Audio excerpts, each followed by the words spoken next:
Nice. अब आते हैं टॉपिक्स पे वापस, ठीक है। सो गाइज लास्ट टाइम हम लोगों ने डिस्कशन किया था आर्टिकल 12 ऑफ इंडियन कॉन्स्टिट्यूशन। पिछले प्रीवियस क्लास में हम लोगों ने अनुच्छेद 12 के बारे में डिस्कशन किया था और साथ में फंडामेंटल राइट्स होते क्या है, किससे फंडामेंटल राइट्स कहते हैं, ये हमारा पिछले क्लास में जो है कंप्लीट हो चुका है। इससे पहले मैं आज एक नया चैप्टर, नया टॉपिक स्टार्ट करूँ। अगर कुछ पूछना है आप लोगों ने, कोई प्रश्न आप लोगों को लगता है पूछने योग्य, तो आप लोग वो प्रश्न पूछ सकते हैं। और अगर लगता है नहीं, ऑल जो है things are clear, all things are good, then आज हम लोग एक नए आर्टिकल की ओर आगे बढ़ना स्टार्ट करते हैं। तो आज के लिए जो नेक्स्ट आर्टिकल है friends, that is article 13 of Indian constitution.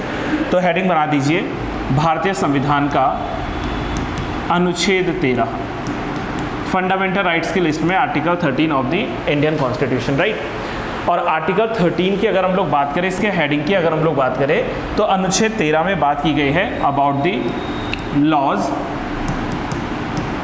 Inconsistent with fundamental rights. FR में शॉर्ट में लिख रहा हूँ फंडामेंटल राइट्स को, ठीक है, ध्यान से समझना। मैंने कहा कि मूल अधिकारों से असंगत, मूल अधिकारों से असंगत, अब लॉज लिखा है मतलब विधियां, जिसको कानून भी लिख सकते हैं, विधियां भी लिख सकते हैं। मतलब कुछ ऐसे लॉज, कुछ ऐसी विधियां हो सकती हैं जो फंडामेंटल राइट से असंगत, मतलब इनकंसिस्टेंट हैं, यानी कि मैच नहीं हो रही हैं। आर्टिकल 13 को पढ़ने का एक इजी तरीका अगर मैं आपको बताऊं, तो आर्टिकल 13 में गाइज आपको जो है इसके क्लॉजेस पढ़ने पड़ेंगे। 4 क्लॉजेस हैं आर्टिकल 13 में, ध्यान से समझना। आर्टिकल 13A पे हम लोग पहले बात करते हैं, 13(1) हम लोग इसको लिख लेते हैं। तो आर्टिकल 13(1) क्या कह रहा है आपसे ध्यान से समझना। इसमें एक ही शब्द को याद रखना, that is before the commencement of Indian constitution, before the commencement of Indian constitution. अभी लिखना मत कोई भी, सुनना है मुझे ध्यान से। Before the commencement of Indian constitution मतलब कि भारत के संविधान के लागू होने से पहले, before the commencement of Indian constitution, commencement of Indian constitution मतलब भारत के संविधान बनने से पहले। अब भारत का संविधान कब बना था? 1950 में बना था। तो अगर मैं चाहूँ तो इसको और इजी लिख सकता हूँ, मतलब ये कहना चाह रहा है बिफोर 1950। ध्यान से समझना, अनुच्छेद 13 का अनुच्छेद 13(1) लिखता है कि भारत के संविधान बनने से पहले का कोई भी कानून जो संविधान बनने के बाद किसी व्यक्ति या किसी नागरिक के मूल अधिकारों का हनन कर रहा है, उल्लंघन कर रहा है, तो उस कानून को उस सीमा तक शून्य कर दिया जाएगा जिस सीमा तक वो कानून व्यक्ति के मूल अधिकारों को छीनता है। लाइन थोड़ा लेंदी है तो शायद कंफ्यूजिंग हो गया होगा, ठीक है। मैं वापस आ रहा हूँ, एक सेकंड, ये दब रहा है यहाँ पे, एक सेकंड, ये स्टैंड जो है ना ये खराब हो गया शायद, just give me a second, अब दिख जाएगा। अब देखना जरा, अभी ठीक आ रहा? हाँ ठीक है, ओके, ऑल गुड। चलो आ जाओ। तो मैंने क्या कहा कि भारत के संविधान के लागू होने से पहले का कोई भी एक ऐसा कानून जो संविधान बनने के बाद किसी व्यक्ति के मूल अधिकारों को उससे छीन रहा है, तो पूरे कानून को हटाने की आवश्यकता नहीं है, सिर्फ कानून का वो हिस्सा हटा दो जिस हिस्से ने उस व्यक्ति या उस नागरिक के अधिकारों को छीना है। अनुच्छेद 13 का क की मैं बात कर रहा हूँ, 13(a) की बात करो। अगर नहीं समझे उसको और जस्टिफाई, सिंप्लीफाई करते हैं। हमने कहा कि कोई भी एक ऐसा कानून, ABCD नाम का कोई भी एक, हम लोग जो है इसको कानून मान लेते हैं, राइट, और लेट कर लेता हूँ ये कानून है 1935 का। मैंने क्या कहा कि before the commencement of Indian constitution, संविधान के लागू होने से पहले का कोई कानून लेट कर लेते हैं, ये कानून था, राइट। इस कानून में लेट कर लेते हैं हम लोगों ने, कुछ प्रावधान लिखे गए थे, कुछ बातें लिखी गई थी, कुछ जो है प्रोविजंस लिखे गए थे। अब 1950 में हमारा संविधान बना और 1950 के संविधान ने हमें 7 फंडामेंटल राइट्स दिए थे। आज भले हमारे पास में 6 हों, लेकिन पहले तो ओरिजिनली 7 फंडामेंटल राइट्स दिए थे। अब हमने क्या देखा कि जब 1950 में देश के लिए कानून बना, संविधान बना, तो हो सकता है कि ये जो पुराना कानून था 1935 का, सरकार चाह रही है, हमारी जो इंटरिम गवर्नमेंट थी वो चाह रही है कि ये कंटिन्यू बना रहे। लेकिन इसमें अगर हम लोग लेट कर लें कि इसमें टोटल मिलाकर जो है 20 प्रोविजन से 20 जो है प्रावधान थे, और इन 20 प्रोविजंस में से कम से कम 7 से 8 ऐसे प्रोविजन से जो कि फंडामेंटल राइट का वायलेशन कर रहे हैं, तो ऐसी कंडीशन में क्या करेंगे हम लोग, क्या पूरे कानून को खत्म कर देंगे? नो, सिर्फ और सिर्फ उस पार्ट को हटा देंगे जिस पार्ट ने हमारा वायलेशन किया है, हमारे जो राइट्स हैं। मतलब देखो, अगर मैंने कहा 20 प्रोविजंस में से 7 गलत हैं तो बाकी के 13 तो सही है ना, तो हम लोग उन 13 सही वाले को एक्सेप्ट करके जो 7 इनकंसिस्टेंट लॉस के साथ में उनको हटा देते हैं। तो अनुच्छेद 13(1) फिर से सुनिए क्या कह रहा है। अनुच्छेद 13(1) कह रहा है कि संविधान के लागू होने से पहले का कोई भी कानून जो कि संविधान बनने के बाद किसी भारतीय नागरिक या किसी भी व्यक्ति के मूल अधिकारों का उल्लंघन कर रहा है, उससे उसके अधिकार छीन रहा है, तो पूरे कानून की बजाय सिर्फ उस भाग को हटा दो, उस भाग को शून्य या वॉइड या जीरो कर दो जिस भाग ने उस व्यक्ति से उसका मूल अधिकार छीना है।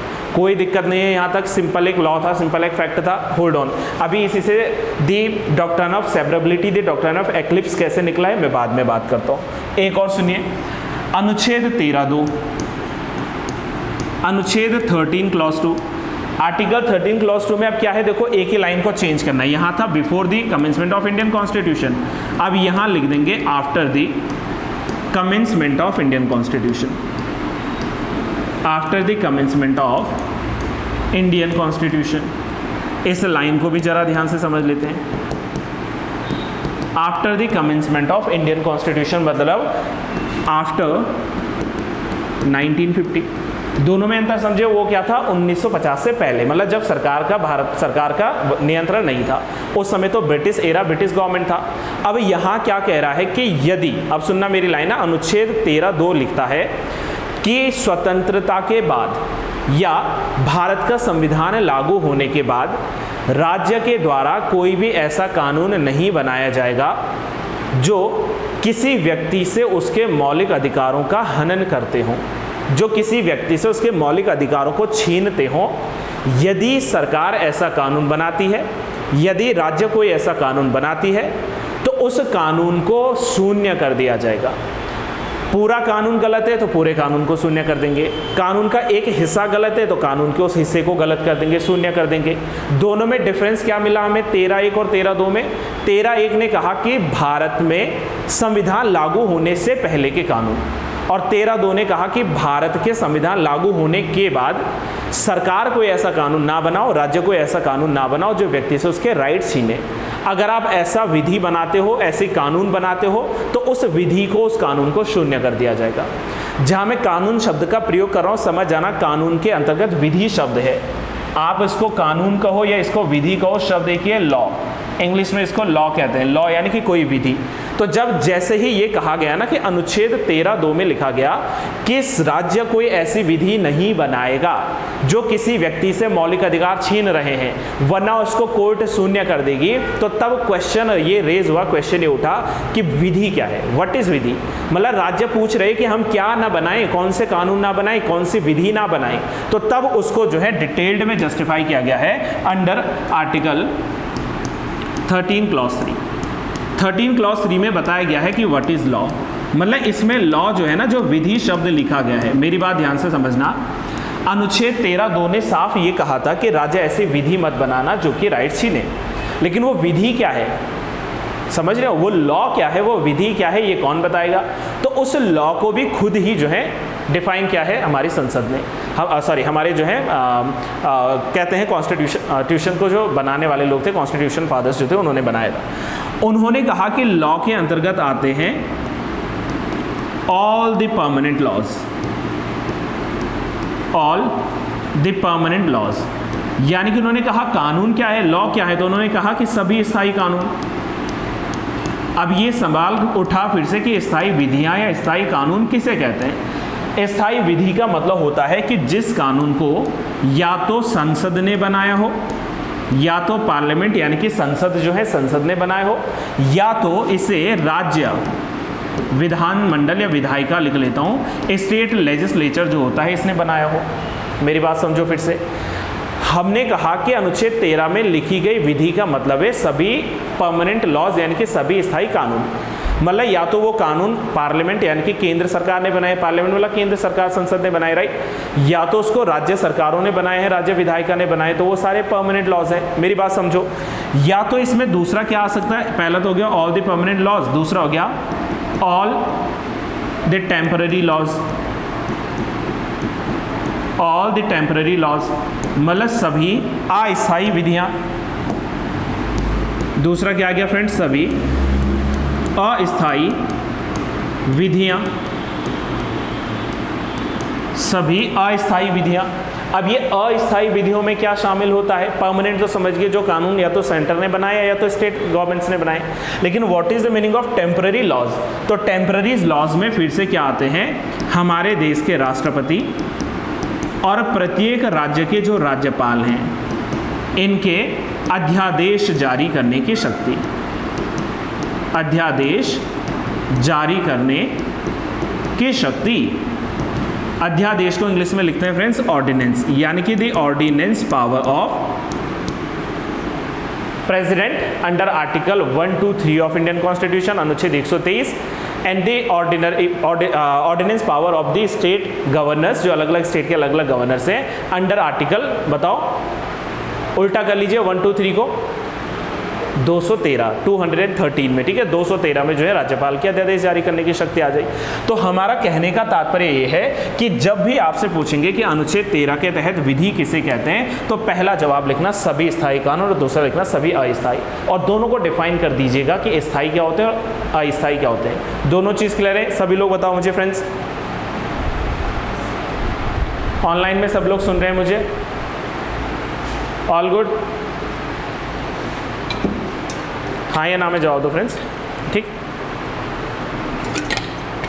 नाइस। अब 13(3) की यदि बात करें तो 13(3) में लिखा गया है कि विधि का मतलब होता है, 13(3) में जो विधि शब्द है ना, उसमें एक और जोड़ना है, फर्स्ट सेकंड, उसमें भी थर्ड एक और कंसेप्ट जोड़ रहा हूं, इसमें लिखे हैं ऑल द नोटिफिकेशंस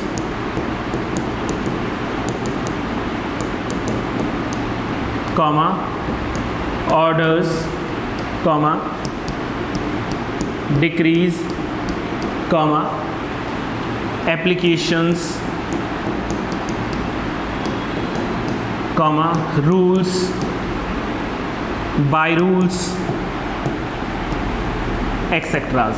मतलब सभी जो है हमारे पास में नोटिफिकेशंस जो आती हैं, जो भी जो है सरकार के द्वारा notification, order, decree, application, rules, by rules, laws, by laws जो भी लाए जाते हैं, वो सभी के सभी किसके अंतर्गत आते हैं, लॉ के शब्द के भीतर आते हैं। अनुच्छेद 13(3) में लिखा गया। लेकिन इस अनुच्छेद 13 में मैंने कहा कुल मिलाकर 4 सेगमेंट है। तो अगर हम लोग अब 13(4) की बात करें, मेरी बात समझना ध्यान से, अगर हम लोग 13(4) की बात करें कि 13(4) में क्या लिखा है, तो इसमें लिखा हुआ है साफ साफ एक लाइन की संविधान संशोधन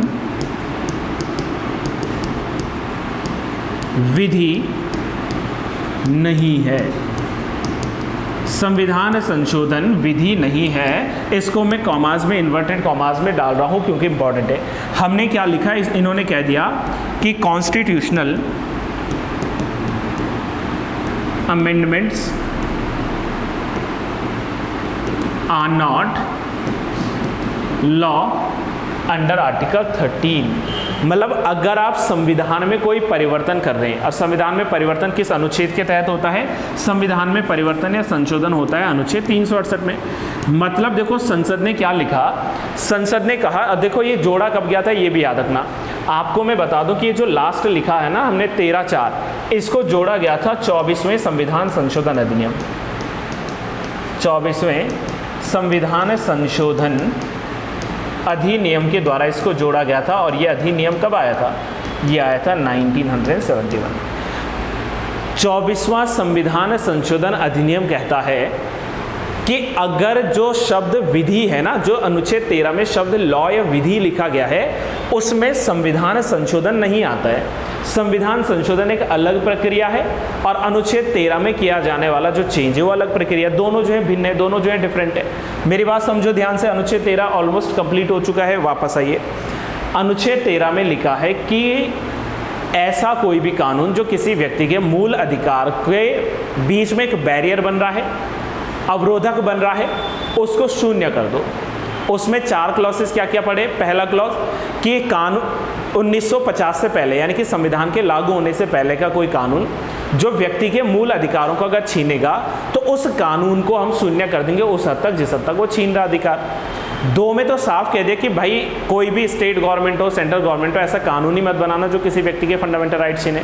दूसरा भी क्लियर है। तीसरे में कह दिया कि व्हाट इज विधि, व्हाट इज लॉ। तो लॉ में permanent, temporary as well as जो भी laws, by laws, rules, by rules, ठीक है, या फिर जो है एप्लीकेशन, नोटिफिकेशन, ऑर्डर, डिक्रीज, ये सब है वो सब शामिल होंगे।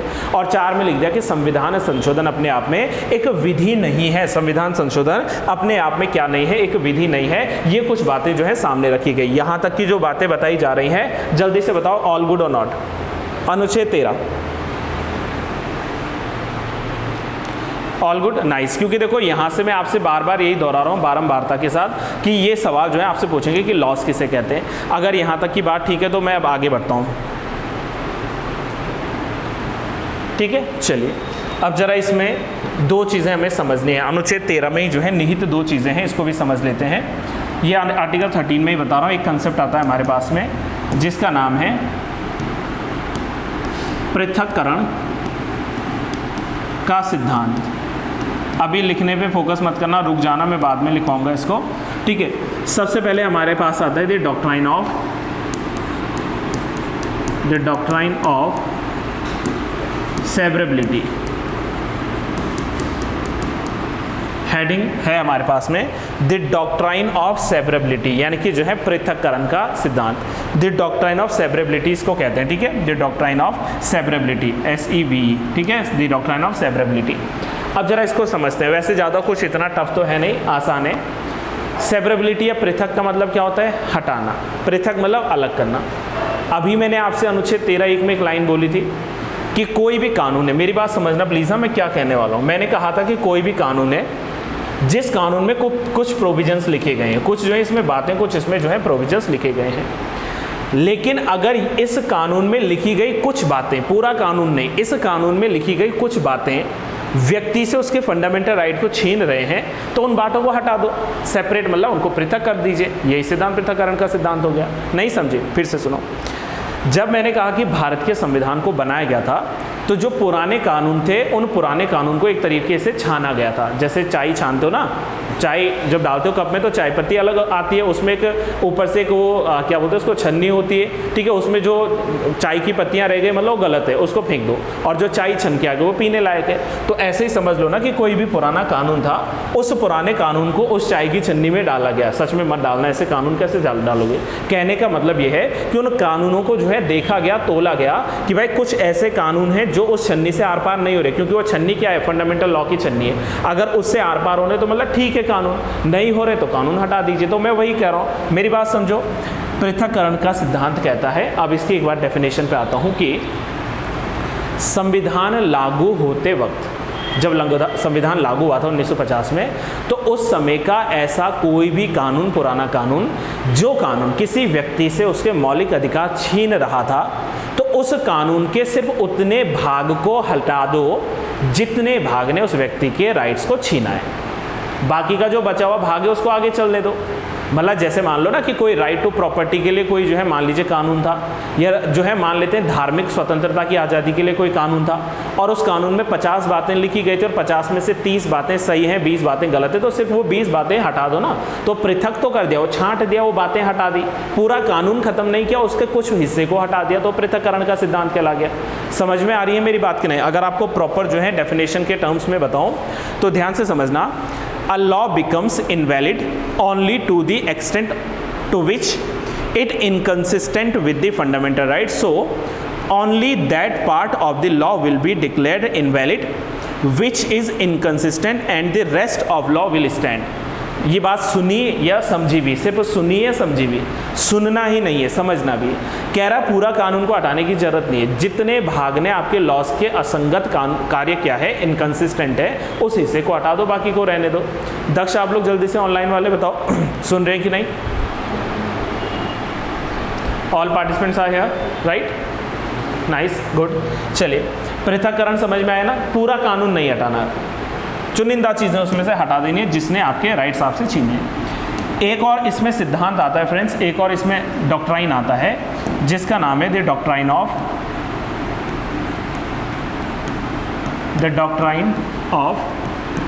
Eclipse. The doctrine of eclipse. Eclipse समझते हैं आप लोग, क्या होता है एक्लिप्स का मतलब? ग्रहण होता है ना, तो इसको हम लोग ग्रहण की बजाय आच्छादन लिखते हैं। ग्रहण भी कह सकते हो, लेकिन ये क्या है शब्द अच्छा, आच्छादन का सिद्धांत। आच्छादन का सिद्धांत। अब पहले मुझे बताओ, ग्रहण पता है आपको, सिज़िकी की कंडीशन पता है? सिज़िकी किसे कहते हैं? सुजुकी नहीं, सिज़िकी नहीं सुना? सिज़िकी का मतलब होता है जब कभी सूर्य, पृथ्वी और चंद्रमा एक सीधी लाइन में, एक पैरेलल लाइन में आ जाए तो उसको सिज़िकी की कंडीशन कहते हैं। या तो सूर्य ग्रहण लगेगा या तो चंद्र ग्रहण लगेगा, राइट। कहने का मतलब क्या है कि कुछ समय के लिए, कुछ टाइम के लिए क्या हो जाएगा कि जो शैडो है, जो मतलब सन का लाइट है, उस सन की लाइट में बीच में एक शैडो आ जाएगा, छायांकित हो जाएगा। लेकिन कुछ समय बाद वो छाया हट भी तो जाएगी, वो शैडो हट भी तो जाएगा। ऐसे ही कुछ कानूनों के साथ होता है। मेरी बात समझना ध्यान से, जो आच्छादन का सिद्धांत है वो क्या कहता है? आच्छादन का सिद्धांत कहता है कि कोई ऐसा कानून जो किसी व्यक्ति से उसके मौलिक अधिकारों का हनन कर रहे हैं, उस कानून को हटा दो, पूरे कानून को ही हटा दो। लेकिन हो सकता है कि भविष्य में, इन फ्यूचर, आगे चल के वो जो कानून है वो फिर से प्रभावी हो जाए। नहीं समझे? मैंने कहा अनुच्छेद 13 के भीतर एक आता है द डॉक्ट्रिन ऑफ एक्लिप्स, मतलब एक ऐसा कानून, पूरा कानून की मैं बात कर रहा हूँ, कोई भी एक लॉ है, कोई भी एक ऐसा कानून है जिस कानून ने किसी व्यक्ति के फंडामेंटल राइट्स का उल्लंघन किया, वायलेशन किया, तो इस कानून को जीरो कर दो, शून्य कर दो। इस कानून को बोल दो भाई ये जीरो हो गया, खत्म हो गया। क्यों? क्योंकि इसने किसी व्यक्ति के फंडामेंटल राइट का वायलेशन किया था। मैं लेट कर लेता हूँ यहाँ पर, राइट टू प्रॉपर्टी का वायलेशन कर दिया। लेट कर लीजिए ना, 1950 में राइट टू प्रॉपर्टी हमारा क्या था? फंडामेंटल राइट था। लेकिन कल को किसी कारणवश, कोई भी बात हो सकती है, ये जो फंडामेंटल राइट है ये हमारा फंडामेंटल राइट ना रह जाए, या इसमें कुछ चेंजेस, कुछ सुधार कर लिए गए हों, तो जो कानून का उल्लंघन हो रहा था, जो कानून का जो है वायलेशन हो रहा था इस फंडामेंटल राइट्स का, तो हो सकता है कि वो कानून क्या हो जाए, फिर से प्रभावी हो जाए यदि वो जो हमारे पास फंडामेंटल राइट्स है उसमें चेंज कर दें या तो उसको हटा ही दें। अब मेरी बात ध्यान से सुनो, हमने कहा कि 1950 में राइट टू प्रॉपर्टी हमारा फंडामेंटल राइट था। अनुच्छेद किसमें बताओ? अनुच्छेद 31, ठीक है, और दूसरा 19F में। ये दो चीज़ें थी हमारे पास में राइट टू प्रॉपर्टी। लेकिन आप जानते हैं कि जब 44वां संविधान संशोधन आया था 1978 वाला, तो उसने राइट टू प्रॉपर्टी को हटा दिया। तो सोचो, मेरी बात समझो, जिस कानून ने राइट टू प्रॉपर्टी का वायलेशन किया था और इसके चलते कि उसने वायलेशन किया, उस कानून को खत्म कर दिया गया था। कल को वो right to property fundamental right ही नहीं रहा, ये हट गया, तो जो छायांकित भाग था जिस पर आच्छादन लगा था वो फिर से उजागर हो जाएगा। इसको हमने नाम दे दिया पृथक्करण, सॉरी, इसको नाम दे दिया आच्छादन का सिद्धांत। थोड़ी बहुत समझ में कनेक्ट कर पा रहे हो? फिर से सुनो, आच्छादन के सिद्धांत के अनुसार ऐसा कहा जाता है कि यदि कोई विधि, यदि कोई कानून किसी व्यक्ति से उसके मौलिक अधिकारों को छीन रहा है तो उस कानून को शून्य कर दो। लेकिन कालांतर में, भविष्य में, यदि उस फंडामेंटल राइट्स में कोई रिफॉर्म हुआ या वो फंडामेंटल राइट ही हट गया, तो वो जो कानून पहले इसलिए हटाया गया था कि उसने फंडामेंटल राइट का उल्लंघन किया, तो जब वो फंडामेंटल राइट ही नहीं रहा तो कानून फिर से एक्टिव हो जाएगा। समझ रहे? कानून फिर से एक्टिव हो जाएगा। तो उसको, हमको ऐसा लगा कि कुछ समय के लिए वो छुप गया था वो कानून, कुछ समय के लिए उस पर एक्लिप्स लग गया था, ग्रहण लग गया था, आच्छादन हो गया था, फिर से वो वापस आ गया। इसको भी ध्यान से समझने, एक बार मैं आपको जो है बुक्स वाली लैंग्वेज में पढ़ाकर दिखा देता हूँ, वैसे समझ नहीं आएगी आपको बुक्स वाली लैंग्वेज। साफ साफ लिखा है यहाँ पर, that laws is not dead but it has disposal of the parliament and put in the schedule 9 of the Indian constitution। ठीक है, which कानून? ध्यान से समझना। doctrine of eclipse deals with article 13 clause 1 of the Indian constitution and in the, एक case आया था जिसका नाम है Bhikaji versus state of MP, Madhya Pradesh और भिकाजी का जो मामला आया था उसमें साफ साफ लिखा गया था, any law which was passed prior to 1950, 1950 से पहले का कोई कानून जो पास किया गया था, that is before adopting our Indian constitution is void if it infringed, infringed का मतलब होता है वायलेट करना, upon any of the provision of part 3 the fundamental rights, but in future if fundamental rights are amended and such amendment make the impunged law जो हटाया गया था valid, then it will again be operative। मतलब कहने का समझिए, अगर ये कॉन्स्टिट्यूशनल लैंग्वेजेस समझ में नहीं आती हैं तो जो मैं साधारण अर्थों में बता रहा हूँ कि 1950 से पहले का कोई भी ऐसा कानून जिसने मूल अधिकारों का उल्लंघन किया, कानून हटा दो। लेकिन बाद में वो मूल अधिकार में कोई सुधार हुआ या वो मूल अधिकार ही हट गया तो वो जो कानून जो हमने हटाया था वो फिर एक्टिव हो जाएगा। तो उसको हम लोग क्या दे देंगे नाम, उसको हम लोग नाम दे देंगे द डॉक्ट्राइन ऑफ एक्लिप्स। क्यों? क्योंकि कुछ समय के लिए वो कानून छुपा रहा, सडन से जो है अचानक से सामने प्रकट हो गया, तो इसको हम लोगों ने नाम दे दिया आच्छादन का सिद्धांत। अब जरा यहाँ तक का जो जर्नी आपकी रही है, यहाँ पे बताओ कोई भी प्रकार की दिक्कत आ रही है, परेशानी आ रही है? ये यहाँ तक का मामला सच में जेन्युइनली बताना मुझे, आप लोग ठीक समझ पा रहे हो? All of you guys, nice. चलिए आगे बढ़ते हैं।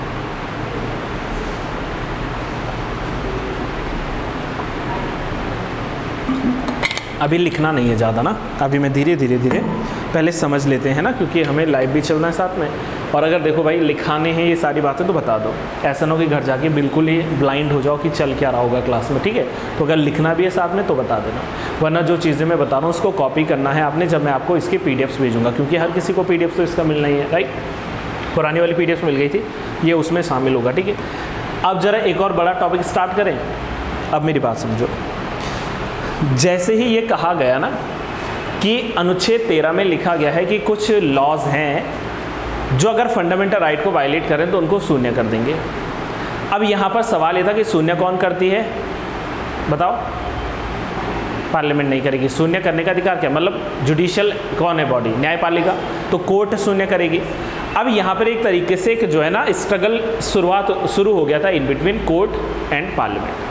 मतलब यहाँ ये चेक करना पड़ रहा था कि कौन सुप्रीम है, मतलब पार्लियामेंट के द्वारा किए गए कदम, पार्लियामेंट के द्वारा उठाए गए कदम जो है सुप्रीम है, या फिर जो हमारी कोर्ट है, जो हमारी जुडिशरी है, उसके द्वारा बताए गए जो निर्णय है वो सुप्रीम है। तो यहाँ पर सुप्रीमेसी की एक तरीके से हम लोग कहते हैं एक स्ट्रगलिंग का फेस देखा गया था, और यही कारण था कि भारत के संविधान के भीतर जो है संविधान संशोधन विधि है या नहीं है, इस बात को लेकर जो है 5 बड़े केस आए थे। आज हम लोग उन 5 बड़े केसेस के बारे में पढ़ने वाले हैं, ठीक है?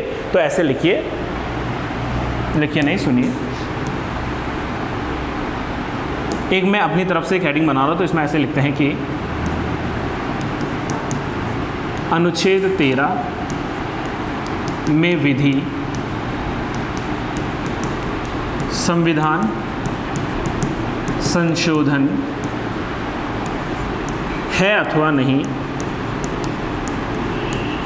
Question mark. क्यों? क्योंकि इस बात को लेकर सुप्रीम कोर्ट या जो हमारी अदर कोर्ट्स हैं, और मतलब जुडिशरी की हम बात करेंगे सीधे यहाँ, जुडिशरी एंड जो पार्लियामेंट है यानी कि जो संसद है, इनके बीच में एक तरीके से हम लोग कहेंगे कि एक बैटल था। बैटल मतलब ऐसा नहीं लड़ाई झगड़ा नहीं किया, बैटल मतलब क्लैश था कि कौन सुप्रीम है, पार्लियामेंट के द्वारा किए गए काम या जो है जुडिशरी के द्वारा दिए गए डिसीजंस। क्यों? क्योंकि सारा स्ट्रगल जो चल रहा था वो चल रहा था हमारे पास में अनुच्छेद 13 को लेकर, और इससे संबंधित जो है हमारे पास में कुल मिलाकर 5 बड़े जो है केसेस आते हैं हमारे पास, जो है इसको मिलाकर 5 बड़े केसेस आते हैं। और सबसे पहला जो केस है वो है शंकरी प्रसाद।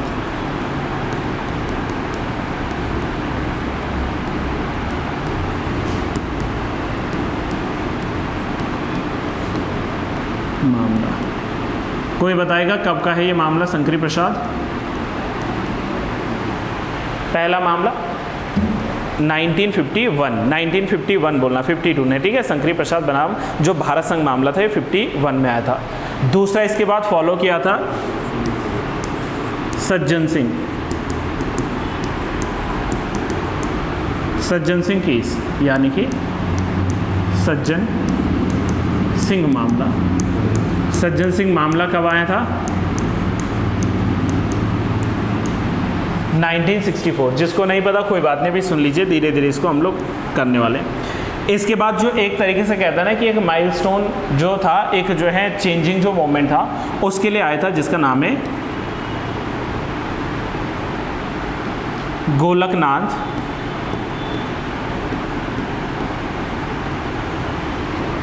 केस। और गोलकनाथ जी वाला केस कब आया था? 1967। किसी ने आज तक ये नाम सुने ही नहीं या पहली बार सुन रहे? पहले बताओ। आज से पहले नहीं सुने ये नाम, कोई बात नहीं। चलिए नेक्स्ट आ जाइए, केशवानंद भारती केस। केशवानंद भारती केस कब का है? केशवानंद भारती मामला 1973। और अंत में एक और हम लोगों ने पढ़ना है जिसका नाम था, पहले इंग्लिश में, Minerva mills case. Minerva mills मामला, और ये था 1908। पहले आप ये लिस्ट बना दीजिए, बाकी कुछ मत कीजिए। केशवानंद भारती, गोलकनाथ, सज्जन सिंह, शंकरी, और जो है लास्ट वाला जो था वो था 1980 का जिसका नाम है मिनर्वा मिल्स केस। हिंदी में लिख लेंगे ना, मतलब समझ रहे हो चल क्या रहा है ये मामला। अनुच्छेद 13 में पार्लियामेंट और कोर्ट के बीच में कौन सुप्रीम है? क्योंकि पार्लियामेंट तो कह रही थी हम जहां मर्जी चेंज करें, हमारी मर्जी, हम कहीं भी अमेंडमेंट कर सकते हैं, पार्लियामेंट कह रही थी। लेकिन कोर्ट में मानना था कि आप भाई ऐसे चेंज नहीं कर सकते, आपको लिमिटेड पावर्स दी जाएगी। तो इसके लिए वास्तव में हुए क्या थे, ये कुल मिलाकर जो है हमारे पास में 5 केसेस आए थे। मैं बहुत डिटेल नहीं जाऊंगा क्योंकि अभी हम लोग यूपीएससी का सेशन तो कर नहीं रहे हैं, ठीक है। तो हम लोग बस इसमें क्विक एक जो है समराइज तरीके से पढ़ेंगे कि इन केसेस में क्या क्या कहानियाँ लिखी गई थी। स्टार्ट करूँ मैं पहले से, जल्दी से बताओ मुझे। सभी लोग स्टे कर रहे हैं अभी, हैं राइट? नाइस। चलिए बताएं, यहाँ से स्टार्ट करते हैं एक एक केस, ठीक है। चलो इनमें से सबसे पहला केस का नाम डालो। पहला जो मामला है वो है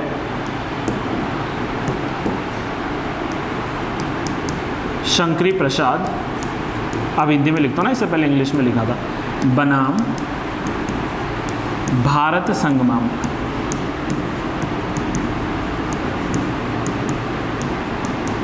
और मैंने जैसा कि आपको डेट बताया 1951 का ये केस था। सुनो मेरी बात।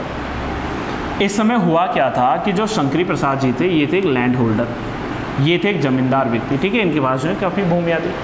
और इसी समय आप लोग जानते हैं कि 1951 में जो हमारी भारत सरकार है, यानी कि जो गवर्नमेंट ऑफ इंडिया है, इस गवर्नमेंट ऑफ इंडिया ने एक एक्ट लाया था जिसका नाम था first constitutional amendment act of 1951। और ये किस चीज़ से रिलेटेड था? पहला संविधान संशोधन अधिनियम, ये रिलेटेड था भूमि सुधार से, लैंड रिफॉर्म। ये जो है लैंड रिफॉर्म एक्ट के रूप में आया था, यानी कि भूमि सुधार अधिनियम के रूप में आया था। भूमि सुधार अधिनियम के रूप में आया था। अब भूमि सुधार अधिनियम में क्या हुआ कि जो भारत सरकार थी, जो गवर्नमेंट थी, उसने ये कहा कि भाई हम जो है क्या कर सकते हैं, जमींदारों से जो उनकी कहते हैं ना कि अधिक जो ज़मीन है, जो एक्स्ट्रा जो लैंड है, उसको अधिग्रहित कर सकते हैं, एक्वायर कर सकते हैं, छीन सकते हैं, क्योंकि वो सरकार है भाई, सरकार आपसे जो है आपके भूमि के खंडों को छीन सकती है। अब इस मामले को लेकर हुआ क्या कि शंकरी प्रसाद जी चले गए, चैलेंज लेकर चले गए कि जो पहला संविधान संशोधन अधिनियम लाई है सरकार, वो अनकॉन्स्टिट्यूशनल है। कह दिया कि वो जो है गैर कानूनी है, वो अनकॉन्स्टिट्यूशनल है, और ये जो है मेरे फंडामेंटल राइट का वायलेशन कर रही है। ऐसा जो है गुहार करने जो है कोर्ट के पास चले गए शंकरी प्रसाद जी। इस समय अब देखो, ये लिखना नहीं, सुन लेना। इस समय 5 जजों की एक बेंच बैठी थी। 5 जजों की बेंच मतलब 5 जजों ने उस केस में सुनवाई की थी शंकरी प्रसाद मामले में। और जब इस केस में सुनवाई की थी तो कहते हैं कि सुप्रीम कोर्ट ने अपना एक व्यू दिया था, अपना एक डिसीजन, एक वर्डिक्ट दिया था। और सुप्रीम कोर्ट ने कहा था कि शंकरी प्रसाद जी आपके द्वारा किया गया क्लेम गलत है। क्यों गलत है? क्योंकि उन्होंने कह दिया कि साफ साफ ये लिखा गया है कि संविधान संशोधन विधि नहीं, ये तो बाद में जोड़ा गया। उन्होंने कह दिया कि पार्लियामेंट के पास ये पावर है, पार्लियामेंट के पास में ये शक्ति है कि वो संविधान में कहीं भी इंक्लूडिंग भाग 3 मतलब जिसमें फंडामेंटल राइट है, इसमें संशोधन कर सकती है।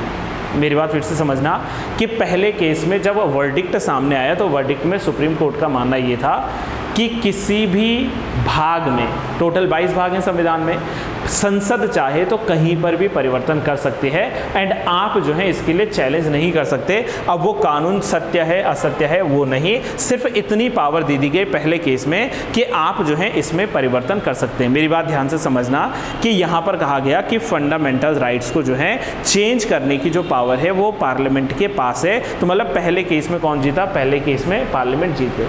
पार्लियामेंट जीत गई का मतलब क्या है कि संसद की सुप्रीमेसी वहां पर आ गई कि हाँ संसद जो है कहीं पर भी परिवर्तन ला सकती है अनुच्छेद 13 के अंतर्गत, क्योंकि वहां पर विधि शब्द है और विधि में जो है आप लोग संशोधन ला सकते हैं। तो ये अनुच्छेद 13 में पहले केस में कहा था, जिसमें नाम है शंकरी प्रसाद बनाम भारत संघ मामला। फिर से एक बार वर्डिक्ट की तरफ चलो। देखो, पहले मामले में, शंकरी प्रसाद मामले में, सुप्रीम कोर्ट ने कहा कि parliament can amend the Indian constitution, which means कि parliament can amend the part 3 of Indian constitution. भाई आप भाग 3 में अमेंडमेंट कर सकते हो, संशोधन ला सकते हो। तो पहले केस में जो है पार्लियामेंट को जो है वहाँ पर आप कह सकते हैं कि इसकी जीत हुई, स्कोर 1 मिल गया। दूसरा सुनिए ध्यान से, दूसरा जो केस मैंने आपको बताया उसका नाम है सज्जन सिंह बनाम राजस्थान राज्य मामला या सरकार मामला, ठीक है।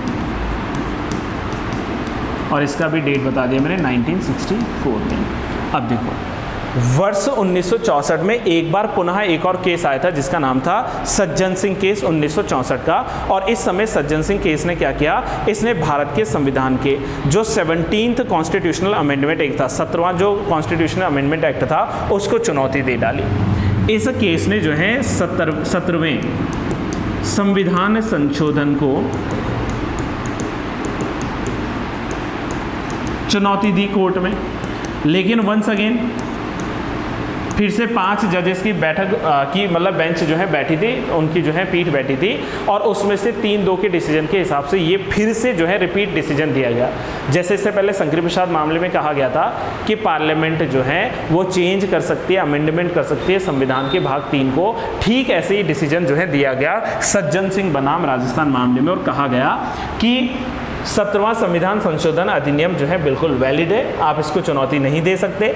इसके अंतर्गत जो है सरकार ने जो जो परिवर्तन लाए हैं, जो जो फंडामेंटल राइट्स में जो है चेंजेस किए हैं, वो करना जो है बिल्कुल जो है संसद की पावर है। तो संसद को यहाँ पर भी सुप्रीम ठहरा दिया गया, विच मीन्स कि the parliament of India can amend the part 3 of Indian constitution. और इसमें जो है आप क्या ना करें, आप किसी भी प्रकार से जो है इसमें बाधा ना डालें, क्योंकि इसने जो है लॉ को ब्रीच नहीं किया है, इसने लॉ का उल्लंघन नहीं किया है। तो सज्जन सिंह मामले में फिर से इस बात को दोहरा दिया गया। ये 2 मामले समझ में आए कि नहीं? फिर से एक बार दोहराओ जल्दी से, श्योर ना? पक्का? चलिए तीसरा मामला जी। तीसरा मामला जो आया था, अभी मैं इसके कंक्लूजन की तरफ भी आऊँगा। तीसरा मामला आया था गोलकनाथ बनाम पंजाब राज्य मामला।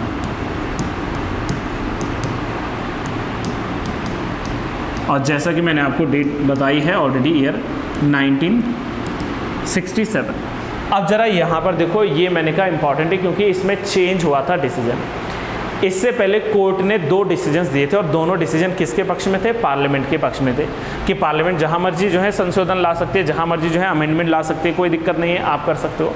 लेकिन जब एक और मामला आया गोलकनाथ, अब जब गोलकनाथ मामला आया था तो गोलकनाथ मामले ने 3 एक्ट को चैलेंज किया था। एक तो फर्स्ट जो कॉन्स्टिट्यूशनल अमेंडमेंट एक्ट है, इनका कहना ये था कि पहले संविधान संशोधन अधिनियम में, जिसमें मैंने कहा है फिर से कि भूमि के सुधार की बात की गई थी, इन्होंने कहा जी ये वैलिड नहीं है, ये जो है इनवैलिड है, राइट। दूसरा, इन्होंने चैलेंज किया था 4th कॉन्स्टिट्यूशनल अमेंडमेंट एक्ट को, चौथा संविधान संशोधन अधिनियम, इसको चैलेंज दिया। और इन्होंने साथ में चैलेंज दिया था 17th कॉन्स्टिट्यूशनल अमेंडमेंट एक्ट। तो इन्होंने 3 जो है संविधान संशोधन अधिनियम को कोर्ट में चुनौती दे डाली। सुनना मेरी बात है, कोर्ट में चुनौती दे डाली। यहाँ पर जब कोर्ट का डिसीजन आया तो वो डिसीजन थोड़ा चौंकाने वाला था और एक नयापन था उसमें। कैसे? इससे पहले के दोनों डिसीजन में जैसा मैंने कहा कि कोर्ट रिपीट कर रही थी कि parliament can amend the part 3 of Indian constitution, but Golaknath ji ने इसको चेंज कर दिया। गोलकनाथ मामले में ये कहा गया कि भारत के संविधान के अनुच्छेद 368 में under article 368 of Indian constitution there are provisions for the procedure relating to amending the Indian constitution. आपने कह दिया कि जब भी हम लोग अनुच्छेद, इन्होंने कहा गोलकनाथ मामले में कहा कोर्ट ने कि भाई एक बार जरा आर्टिकल 368 पढ़कर सुनाए, तो वहां पर लोगों ने बोला ठीक है पढ़ लेते हैं। इसमें क्या लिखा था? इसमें लिखा था संविधान संशोधन की प्रक्रिया का मतलब था procedure for amending the Indian constitution. लेकिन क्या कहीं लिखा था कि पावर?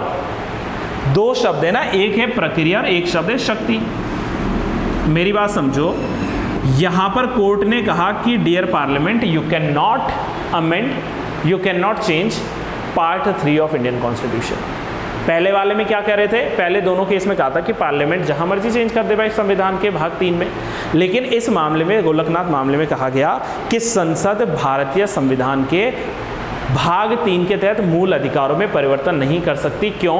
क्योंकि संसद के पास ऐसे करने की शक्ति नहीं है। संसद ने बोला हमारे पास आर्टिकल 368 है जिसमें लिखा है कि संविधान संशोधन कैसे किया जाता है। उन्होंने बोला, फिर कोर्ट ने कहा कि भाई वहाँ ये बताया गया कि कैसे की जाती है चेंज, ये नहीं बोला कि कौन करेगा चेंज। मेरी बात समझो, अगर आप एक लेबोरेटरी में हो, अगर आप केमिस्ट्री के स्टूडेंट हो और वहाँ पर सिखाया जा रहा है कि कैसे हल्का फुल्का कोई विस्फोटक सामग्री प्रयोगशाला में बना सकते हैं, तो बनाने की विधि बताई थी, ये नहीं बोला था कि विस्फोट कर दो।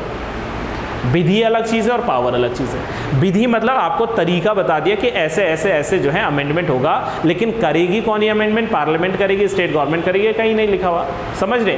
तो यहाँ साफ, मेरी बात फिर से दोहरा रहा हूँ, मेरी बात समझना कि गोलकनाथ बनाम पंजाब राज्य मामले में कोर्ट का मानना ये था कि भारत के संविधान के भाग 3 अर्थात फंडामेंटल राइट में संविधान संशोधन नहीं कर सकती, अनुच्छेद 13 में संशोधन नहीं कर सकती। क्यों? क्योंकि आपके पास सिर्फ प्रक्रिया लिखी है, शक्ति नहीं। मेरी बात समझ में आई? आपके पास सिर्फ प्रक्रिया लिखी हुई है, शक्ति नहीं। और जैसे ही ये चैलेंज किया तो अब यहाँ पर कोर्ट जीत गए। पहले के 2 अंक किसको गए थे? पार्लियामेंट, उसकी सुप्रीमेसी थी। अब कोर्ट की सुप्रीमेसी, कोर्ट ने कह दिया पार्लियामेंट आप चेंज नहीं कर सकते। बुरा लग गया जी गांधी उस समय सरकार को, इंदिरा गांधी जी की जो सरकार थी, कांग्रेस सरकार को। तुरंत इन्होंने क्या किया? अब मेरी बात समझना, तुरंत इन्होंने क्या किया? 24वां संविधान संशोधन अधिनियम ले आया। तुरंत जो है 24वां संविधान संशोधन अधिनियम ले आया, मतलब 24th कॉन्स्टिट्यूशन अमेंडमेंट एक्ट ले आया। और इस 24th अमेंडमेंट एक्ट ने 2 चीज़ें ऐड की। पहली चीज़ तो आप लिख चुके हैं, अनुच्छेद 13(4). बोला ना मैंने आपसे कि 1971 में, 1971 में 13(4) जोड़ा गया था, जिसमें लिखा गया था कि constitutional amendment is not a law under article 13। मतलब संविधान संशोधन विधि नहीं है अनुच्छेद 13 की। जबकि इससे पहले केस में क्या बोला था गोलकनाथ ने कि आप जो है ये चेंज कर रहे हो, मतलब अनुच्छेद 13 का वायलेशन कर रहे हो, विधि का वायलेशन कर रहे हो, आप ऐसा नहीं कर सकते, आपके पास पावर नहीं है। तो इन्होंने कहा एक काम करते हैं ना, हम एक नया आर्टिकल जोड़ते हैं और अनुच्छेद 13(4) में कह दिया कि संविधान में संशोधन करना अनुच्छेद 13 के भीतर लिखी गई विधि नहीं है, वो विधि अलग है और संविधान संशोधन अलग है। होल्ड ऑन, एक तो ये लिखा। दूसरा इन्होंने क्या किया? इन्होंने कहा कि जो आप तब से कह रहे हैं पावर पावर पावर, तो इन्होंने कहा क्यों ना एक काम करें, हम लोग संविधान के अनुच्छेद 368 में पावर शब्द जोड़ दें। अनुच्छेद 368 जो था, आर्टिकल 368 जो था, इस आर्टिकल 368 में इन्होंने एक शब्द जोड़ दिया, शक्ति। पहले क्या पढ़ा था हमने? Procedure for amending the constitution of India. ये कहाँ लिखा था? आर्टिकल 368 में। अब इन्होंने चेंज करके क्या कर दिया उस टर्म को? The power and procedure for amending the Indian constitution. पहले सिर्फ क्या था? संविधान संशोधन की प्रक्रिया। अब इन्होंने लिख दिया संविधान संशोधन की शक्ति एवं प्रक्रिया किसके पास? संसद के पास। फिर से संसद जीत गई, फिर से गवर्नमेंट जीत गई। मतलब कहने का आप कनेक्ट कर रहे हो कि नहीं कर रहे हो? मैं सिर्फ बोले जा रहा हूँ, सिर्फ मैं अपने आप में समझ रहा हूँ, आप भी समझ रहे हो मेरी बात। हमने कहा, जब गोलकनाथ जी ने ये कहा कि आप जो है चेंज नहीं कर सकते क्योंकि आपके पास पावर नहीं है, आपके पास सिर्फ प्रक्रिया है, पावर नहीं है, तो उन्होंने कहा कोई बात नहीं, संविधान परिवर्तन तो हम ही कर रहे हैं। तो हमने प्रक्रिया के साथ में शक्ति शब्द जोड़ दिया और साफ साफ लिख दिया अनुच्छेद 13(4) में कि अगर संविधान में संशोधन किया जा रहा है तो वह अनुच्छेद 13 में लिखी गई विधि शब्द का उल्लंघन नहीं है। पक्का कनेक्ट कर पा रहे हैं सभी लोग? होल्ड ऑन, रुक जाओ यहाँ पे। बढ़िया ढंग से ये सारा काम हो गया। इसके बाद एक और महान केस आया था, आज भी सबसे इंपॉर्टेंट केसेस में से एक पढ़ेंगे तो ये वाला केस आएगा, और इस केस का नाम मैं आपको बता चुका हूँ, और इस केस का नाम है केशवानंद भारती बनाम भारत संघ मामला।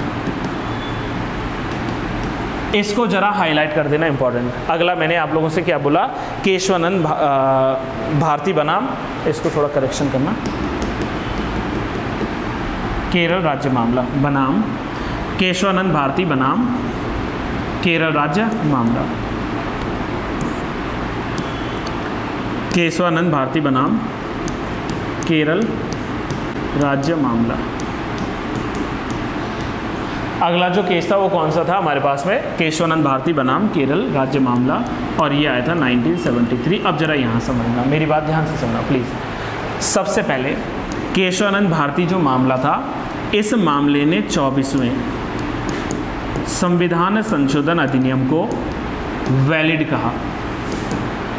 इसने कहा कि जो 24वां संविधान संशोधन अधिनियम लाई है सरकार, वो बिल्कुल लीगल है, कोई गलत नहीं है। मतलब इन्होंने जो अनुच्छेद 368 में शक्ति शब्द को जोड़ा था ना पार्लियामेंट ने, उन्होंने कहा सही है, कोई गलत नहीं किया।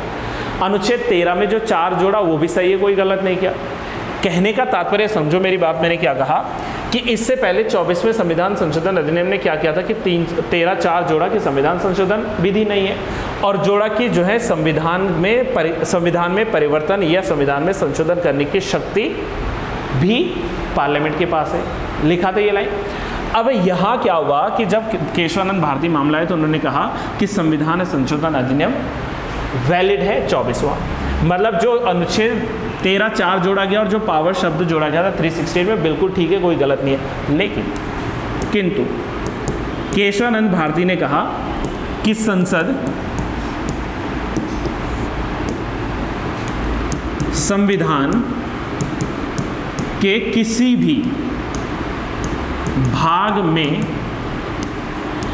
संशोधन कर सकती है,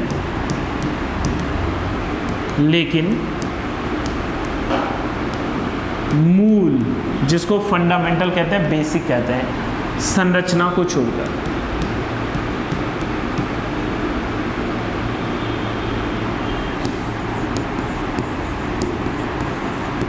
अब सर ये हमें परेशान हो गया, इन्होंने कहा आप बेसिक स्ट्रक्चर को नहीं छेड़ेंगे। केशवानंद भारती मामले में जजेस ने कहा कि parliament is authorised to amend any part of Indian constitution except the basic और the fundamental structure of the Indian constitution. अब एक नया कंसेप्ट आ गया कि ये फंडामेंटल या basic structure of Indian constitution अब वास्तव में है क्या चीज़, किसे हम लोग कहेंगे कि बेसिक जो है स्ट्रक्चर है, क्योंकि संविधान की किसी किताब में लिखा ही नहीं गया कि what is the meaning of basic structure.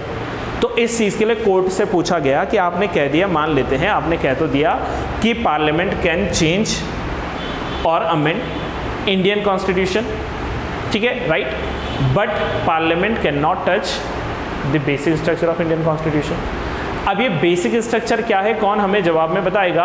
तो फिर कोर्ट के पास में जो है ये पूछा गया कि क्या है बेसिक स्ट्रक्चर। तो बेसिक स्ट्रक्चर में मैं 2-3 चीज़ें बताते हैं, जैसे क्या, देश की संप्रभुता, sovereignty of the nation, parliament change नहीं कर सकती। Democratic feature of the government, जो हमारी सरकार का क्या है, लोकतांत्रिक स्वरूप है, देश का जो लोकतांत्रिक स्वरूप है, चेंज नहीं कर सकते। रिपब्लिकन कंसेप्ट चेंज नहीं कर सकते। Unity and integrity of the nation, इसको आप चेंज नहीं कर सकते। जुडिशियल रिव्यू चेंज नहीं कर सकते। आर्टिकल 32 इटसेल्फ, आर्टिकल 32 अपने आप में क्या है, बेसिक स्ट्रक्चर है, आप इसको चेंज नहीं कर सकते। मेरी बात समझ रहे हैं? मतलब बेसिक स्ट्रक्चर का मतलब क्या है कि ये नींव है संविधान की, आप अगर नींव को ही छेड़खानी करोगे, न्याय का सिद्धांत है उसमें, आप उसमें ही छेड़खानी करोगे तो पूरा संविधान ढह जाएगा। मेरी बात समझ लो। तो यहाँ साफ साफ इस बात को कहा गया कि आप जो है संविधान में परिवर्तन करो, कोई बात नहीं, आपकी पावर है, लेकिन आप बेसिक स्ट्रक्चर को नहीं छेड़ोगे।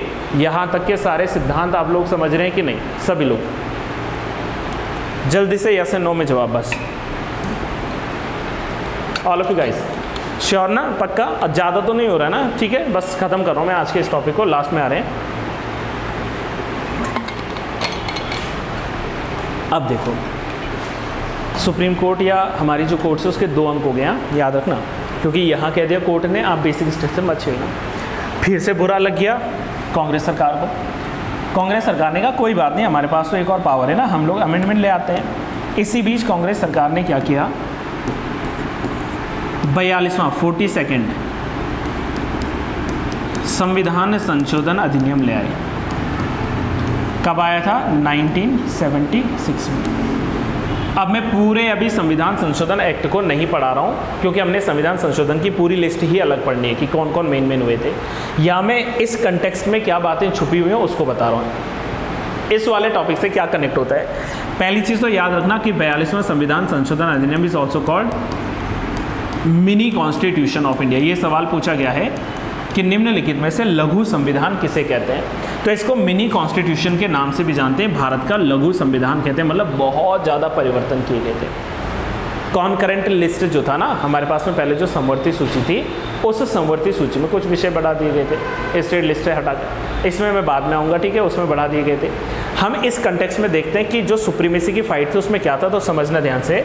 42वां संविधान संशोधन अधिनियम 1976 लाई सरकार, और उसने क्या कर दिया, आर्टिकल 368 में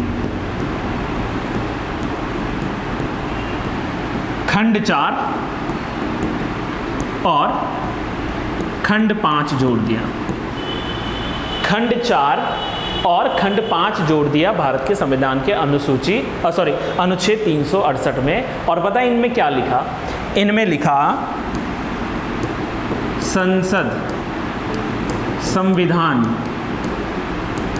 में कहीं भी परिवर्तन कर सकती है तथा इसे किसी भी न्यायालय यानी कि कोर्ट में चुनौती नहीं दी जा सकती, चुनौती नहीं दी जा सकती। ये तो सरासर तानाशाही हो गई भाई। सरकार ने ये पहलू, ये रूप दिखा दिया अपना, कह रही है कि we are supreme, parliament can amend और parliament can change Indian constitution and also it can not be challenged in any court by anyone. कोई भी इसको जो है कोर्ट में चैलेंज नहीं करेगा। हम इसको जो है क्या कर सकते हैं, हम कहीं भी परिवर्तन ला सकते हैं। मतलब कहने का क्या था कि जो केशवानंद ने क्या कहा था, आप चेंज करिए, आपकी पावर है, आप अमेंडमेंट लाइए, आपकी पावर है, लेकिन आप बेसिक स्ट्रक्चर को मत छेड़ देना। इन्होंने कहा जी नहीं, हम तो बेसिक स्ट्रक्चर हो कुछ भी हम तो चेंज करके रहेंगे और आप जो है कहीं भी चुनौती नहीं दे सकेंगे। ये लिख दिया इन्होंने केशवानंद भारती केस में। यहाँ तक समझ लेना जर्नी। अब अंत में क्या हुआ, जुडिशियल रिव्यू को एक्सेप्ट करते हुए जो है अंत में क्या हुआ, एक्टिविज्म को ध्यान में रखते हुए एक और मामला आया था अंतिम, जिसका नाम था मिनर्वा मिल्स। कहानी बहुत सारी है पर मैंने कहा जो इस टॉपिक से कनेक्टेड है मैं सिर्फ वो बता रहा हूँ। मिनर्वा मिल्स मामला आया था 1980 का, जैसा मैंने आपसे बताया। इसमें सबसे पहले तो बोला गया कि जो 42वें संविधान के अंतर्गत आर्टिकल 368 क्लॉज 5 और 4 आपने जोड़े हैं, ये दोनों अनकॉन्स्टिट्यूशनल हैं। ये दोनों क्या है, असंवैधानिक हैं, अनकॉन्स्टिट्यूशनल है, तुरंत खत्म करो। मिनर्वा मिल्स ने साफ साफ बोला कि जो इन्होंने ये बात लिखी है कि पार्लियामेंट कहीं भी चेंज कर सकते हो और आप किसी कोर्ट में चैलेंज या चुनौती नहीं दे सकते, ये असंवैधानिक, इसको तुरंत हटाया जाए। समझ में आ रही मेरी बात? तो इसको जो है मिनर्वा मिल्स ने लिखा। और जो केशवानंद भारती मामले में जो सुनाया गया था जजेस की बेंच के द्वारा जो डिसीजन कि आप चेंज करिए लेकिन you can not touch the basic structure of Indian constitution, तो वो बात वास्तव में सच्चता थी, बाकी नहीं। तो इसके बाद क्या हुआ, जैसे मिनर्वा मिल्स ने 368 को इनवैलिड किया, वापस जो केशवानंद भारती में 13 जजेस की बेंच बैठी थी ना, सबसे बड़ी बेंच थी उस समय की, तो उसमें ये कहा गया कि पार्लियामेंट आप कहीं भी चेंज कर लो, कोई भी भाग में आप मूल अधिकार भी परिवर्तन कर लो, लेकिन मूल क्या नहीं छेड़ना है, ढांचा। मूलभूत जो ढांचा होता है, जो बेसिक स्ट्रक्चर होता है, मूल जो संरचना होती है, आप उसको नहीं छेड़ोगे, बाकी आप जहां मर्जी जो है अमेंडमेंट ला सकते हो। तो ये हमारे पास में अनुच्छेद 13 के भीतर की सारी कहानी। आपको लगेगा आज एक ही आर्टिकल डिस्कस किया, नो, एक ही आर्टिकल के भीतर जो पूरी मिस्ट्री थी ना अनुच्छेद 13 में, अनुच्छेद 13 के चारों क्लॉजेज एज वेल एज अनुच्छेद 13 में doctrine of eclipse and doctrine of separability दोनों, प्लस उसके बाद 5 केसेस। सबसे पहले कहाँ से चलेंगे, शंकरी प्रसाद। शंकरी प्रसाद में क्या डिसीजन था कोर्ट का, पहले तो आपको डेट रखनी है कब आया था, 1951। कौन सा अमेंडमेंट चैलेंज हुआ था, पहला संविधान संशोधन अमेंडमेंट चैलेंज हुआ था। उसमें क्या कहा था, कोर्ट ने कहा था कि पार्लियामेंट चेंज कर सकती है अनुच्छेद 12 से अनुच्छेद 35 तक कुछ भी, मतलब भाग 3 में। फिर उसके बाद जब एक और मामला आया था सज्जन सिंह मामला 1964, मैंने कहा यहीं पे याद होना चाहिए, घर के लिए मत बचाना, तो उसमें कहा गया फिर से सेम लाइन कही गई कि पार्लियामेंट कैन चेंज और amend the Indian constitution as well as part 3 of Indian constitution. फिर उसके बाद गोलकनाथ ने चेंज किया था। गोलकनाथ ने कहा नो, आपके पास पावर नहीं है, सिर्फ प्रोसीजर है, तो you can not change, you can not amend the basics of fundamental rights.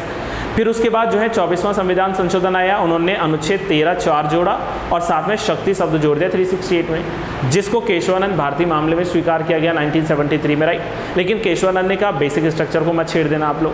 फिर उसके बाद एक और अमेंडमेंट आया 42वां संविधान, जिन्होंने जोड़ दिया अनुच्छेद 368(4) एंड 368(5) और लिख दिया कि हम जहां मर्जी चेंज करेंगे संविधान में, कहीं भी चैलेंज नहीं कर सकते। फिर इसको पलट दिया, फिर इस केस को मिनर्वा मिल्स ने 1980 में, तो फिर से पुराना जो सिस्टम था केशवानंद वाला वो जो है शुरू हो गया था। अब ऐसा नहीं था कि इतनी ही बातें थी एक्ट में, लेकिन हमारी इस क्लास का जो क्रक्स निकल कर आता है 13 को लेकर, वो ये सारा था। वैसे अपने आप में मैं 42वां संविधान संशोधन अलग से एक जो है इस पर लेक्चर लेने वाला हूँ, मतलब सिर्फ 42वां नहीं, मेन जो हमारे कॉन्स्टिट्यूशनल रिफॉर्म्स रहेंगे उन पर हम लोग वहाँ डिस्कशन करने वाले हैं। कोई चीज़ पूछने अभी तक की, यहाँ तक की, तो प्लीज़ गो फॉर इट, और अगर नहीं so this is all. So guys this is all for today.